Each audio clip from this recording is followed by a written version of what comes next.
Hello ಎಲ್ರಿಗೂ ನಮಸ್ಕಾರ. ಇವತ್ತು ಬೆಂಗಳೂರು ಬುಲ್ಸ್ ಮ್ಯಾಚ್ ಇದೆ. ಇವತ್ತು ಬೆಂಗಳೂರು ಬುಲ್ಸ್ ದಬಾಂಗ್ ದೆಹಲಿಯನ್ನು ಎದುರಿಸಲಿದ್ದಾರೆ. ಇವತ್ತು ನಡೆಯುತ್ತಿರುವ ಮೊದಲ ಮ್ಯಾಚ್ನಲ್ಲಿ ಬೆಂಗಳೂರು ಬುಲ್ಸ್ ಅವರ ಮ್ಯಾಚ್ ಇರುತ್ತೆ. ಸೊ ಈ ಮ್ಯಾಚ್ನ ಕುರಿತಾದ ಸಣ್ಣ ಪ್ರಿವ್ಯೂವನ್ನು ಈ ವಿಡಿಯೋದಲ್ಲಿ ನೋಡೋಣ. ಅದಕ್ಕೂ ಮೊದಲು ಚಾನಲ್ಗೆ ಸಬ್ಸ್ಕ್ರೈಬ್ ದಯವಿಟ್ಟು ಸಬ್ಸ್ಕ್ರೈಬ್ ಮಾಡಿ.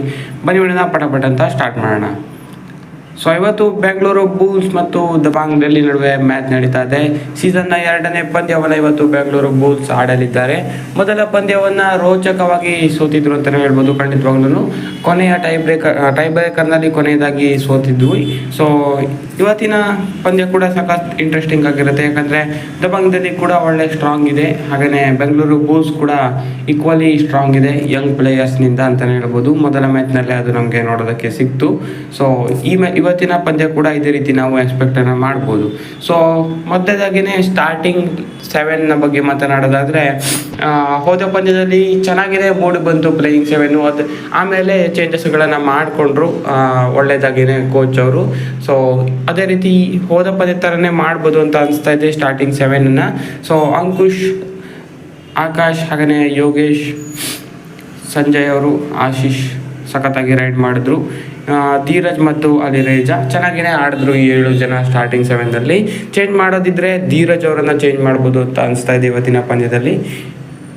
ಸೊ ನೋಡೋಣ ಏನು ಮಾಡ್ತಾರೆ ಅಂತ. ಸೊ ಅಲಿರೇಜಾ ಅವರ ಬದಲು ಪಂಕಜ್ ಅವ್ರನ್ನು ಕೂಡ ಆಡಿಸ್ಬೋದು. ಯಾಕಂದರೆ ಪಂಕಜ್ ಅವರು ಕೂಡ ಚೆನ್ನಾಗಿಯೇ ಆಡಿದ್ರು ಹೋದ ಸೀಸನ್ನಲ್ಲಿ. ಸೊ ಒಂದೆರಡು ಚೇಂಜ್ಗಳನ್ನು ಇದನ್ನು ಬೇಕಾದರೆ ಮಾಡ್ಬೋದು ಅಂತ ಅನಿಸ್ತಾ ಇದೆ ಇವತ್ತು ಬುಲ್ಸ್ ತಂಡ. ಇಲ್ಲಾಂದರೆ ಪ್ಲೇಯಿಂಗ್ 7 ಅದೇ ರೀತಿ ಆಡಿಸಿ ಆಮೇಲೆ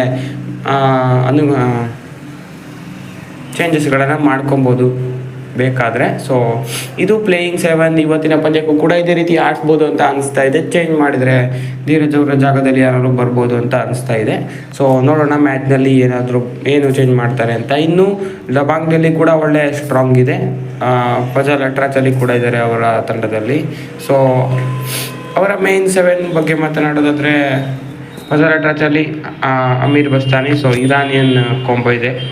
ಅದಾದ ಬಳಿಕ ನೀರಜ್ ನರ್ವಾಲ್, ಅಜಿಂಕ್ಯ ಪವಾರ್, ಮೋಹಿತ್ ದೇಶ್ವಾಲ್, ಸುರ್ಜಿತ್ ಸಿಂಗ್ ಮತ್ತು ಆಶು ಮಲಿಕ್ ಮೇನ್ ರೈಡರ್ ಆಗಿ ಆಡ್ತಾರೆ. ಸೊ ಸಖತ್ತಾಗಿದೆ ಅಂತಲೇ ಹೇಳ್ಬೋದು. ರೈಡಿಂಗ್ ಡಿಪಾರ್ಟ್ಮೆಂಟ್ ಆಶು ಮಲಿಕ್ ಮೇಲೆ ತುಂಬಾ ಡಿಪೆಂಡ್ ಆಗಿರೋ ಥರ ಕಾಣ್ತಾ ಇದೆ. ನೋಡೋದಕ್ಕೆ ಏನು ಹೇಳೋಕ್ಕಾಗಲ್ಲ. ಯಂಗ್ಸ್ಟರ್ಸು ಒಳ್ಳೆ ಪರ್ಫಾರ್ಮೇ ಮಾಡ್ತಾರೆ ಬೇಕಾದ ಟೈಮಿನಲ್ಲಿ.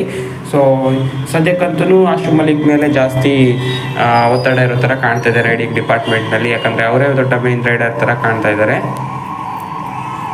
ಅವರೇ ಮೇನ್ ರೈಡರ್ ಥರ ಕಾಣ್ತಿದ್ದಾರೆ. ಸೊ ಅವರೇ ಮೇನ್ ರೈಡರು. ಅವ್ರನ್ನ ಬಿಟ್ಟರೆ ಅಷ್ಟೊಂದು ಹೇಳಿಕೊಡುವಷ್ಟು ಮೇನ್ ರೈಡರ್ಸ್ ಯಾರೂ ಇಲ್ಲ ಅಂತಲೇ ಹೇಳ್ಬೋದು. ಸೆಕೆಂಡ್ ರೈಡರ್ ಅಂತ ಹೇಳ್ತೀವಿ ನಾವು ಅದನ್ನು.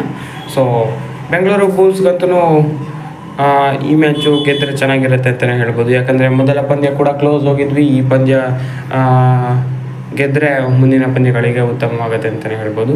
ಸೊ ಇನ್ನು ಇವರ ಹೆಡ್ ಟು ಹೆಡ್ ಬಗ್ಗೆ ಮಾತನಾಡೋದಾದರೆ, 24 ಗೇಮ್ ಮುಖಾಮುಖಿಯಾಗಿದ್ದು ಬೆಂಗಳೂರು ಬುಲ್ಸ್ 10ರಲ್ಲಿ ವಿನ್ ಆಗಿದ್ದಾರೆ. ದಬಾಂಗ್ ಡೆಲ್ಲಿ 12ರಲ್ಲಿ ವಿನ್ ಆಗಿದ್ದಾರೆ.